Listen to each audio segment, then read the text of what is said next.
Welcome back to the GrowifyLabs channel, where we look at how search actually works, calmly and grounded in evidence rather than hype.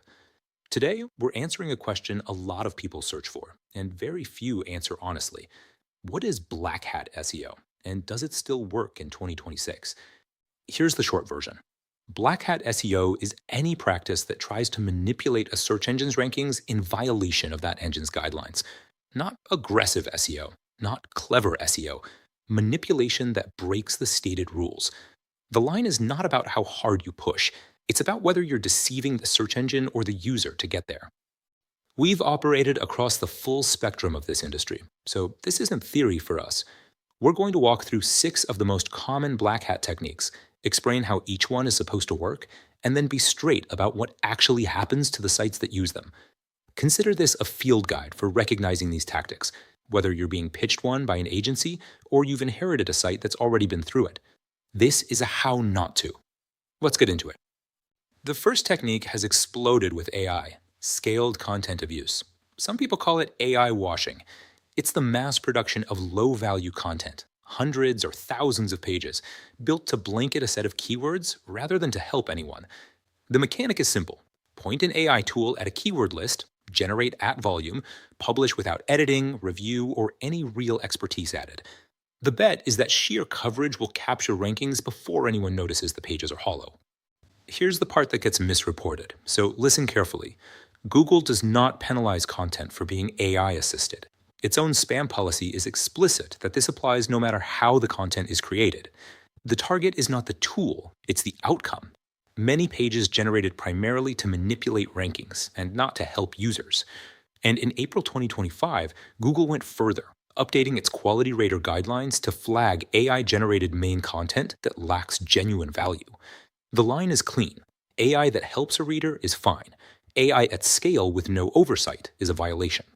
Google's spam systems read the signals, the flood of near-identical pages, the absence of first-hand experience, the fact that real users arrive and leave without engaging. The result is an algorithmic demotion, and in clearer cases, a manual action that can make a site's content effectively invisible. The promise was cheap scale. The bill is your visibility. The second technique is one of the most heavily penalized, and it's searched for by name: cloaking. A cloaked page shows one thing to Googlebot and something different to the human who clicks. The mechanics are deliberate. The page checks who's visiting, reading the user agent or the IP, and decides what to serve. Detect the crawler, and it's handed a clean, keyword-rich, perfectly relevant page. A real visitor gets something else: aggressive ads, an unrelated offer, sometimes a malware or phishing payload. This breaks the core promise search is built on. The result in Google's index is not the result the user receives.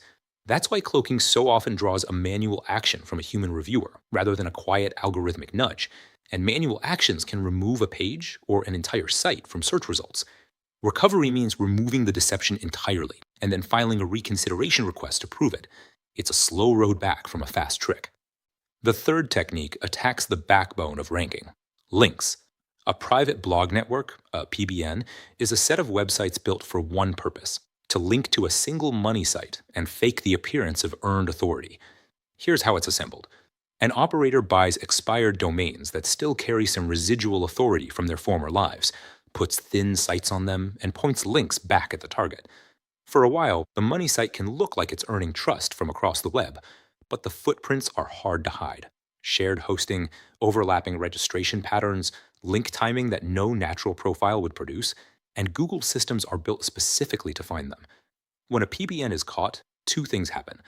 The links are devalued, so whatever you paid for evaporates, and the money site can take a manual penalty for participating in a link scheme. There's a harder truth underneath this one, and it's the reason we steer clients away from it.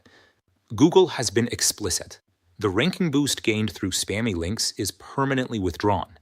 Even after you clean up and disavow, you don't get to keep the gains and drop the risk. The upside was always a loan, and it gets called in. If a clear-eyed look at how search actually works is useful to you, follow the channel. We publish regularly on exactly this: the mechanics behind rankings, minus the hype. The fourth technique became common enough that Google named a policy after it: site reputation abuse, better known as parasite SEO. It's the practice of renting a trusted domain's authority to rank content that could never rank on its own. The scheme: find a high authority host, a major news outlet, a university, a well known publication, and publish your pages on it, taking advantage of the host's established ranking signals.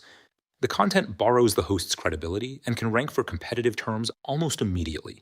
It's why you'll occasionally see a respected news domain suddenly ranking a page on, say, online casinos.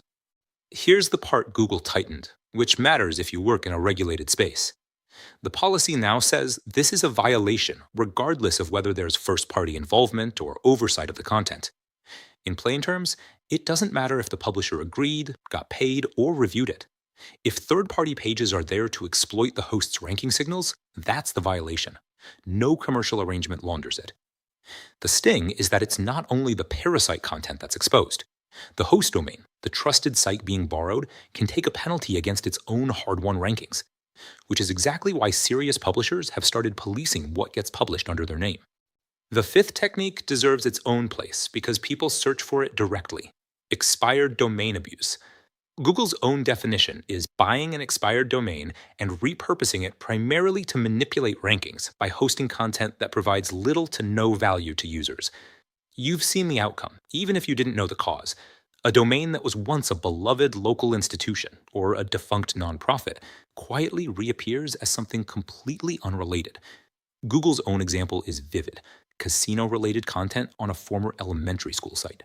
The bet is that Google keeps crediting the old authority to the new unrelated content. When it's detected, the accumulated authority is discounted, and the site is left standing on the merits of what it actually is now, which is usually very little. We treat this one with particular care because the same mechanic has a legitimate cousin. Rebuilding a genuinely relevant aged domain in the same niche as its history is defensible.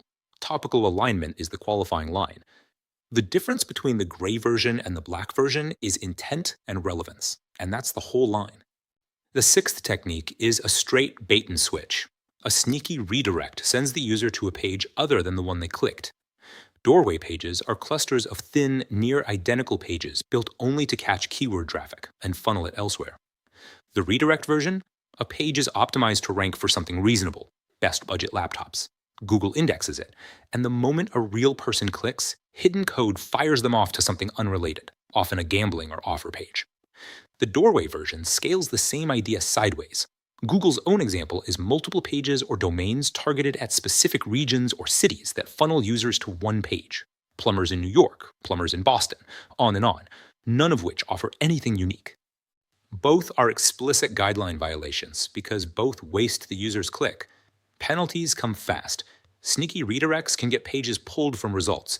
Doorway pages get de-indexed, and the wider site can be penalized for spam. The tactic doesn't just gamble your rankings, it spends your users' trust to do it. So, what is black hat SEO? 6 techniques, one common thread: AI washing, cloaking, PBNs, parasite SEO, expired domain abuse, and sneaky redirects all trade durable value for short-term manipulation. Every one of them borrows against your site's future to buy a temporary present. And here's the honest distinction most videos skip. The opposite of black hat isn't timid SEO.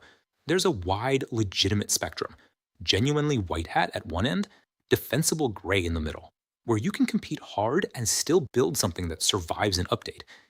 Black hat isn't defined by ambition. It's defined by deception. That's the actual line. One more honest note on recovery, because the internet oversells it. Google says making changes may help over a period of months, and it stops short of promising recovery at all. Spam systems reassess periodically, not continuously.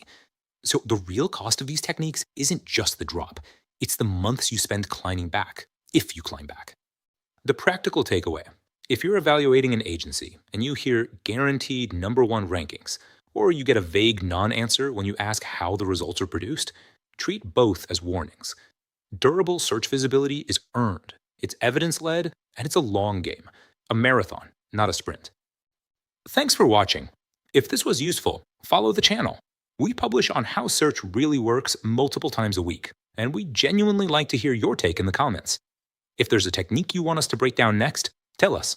See you in the next one.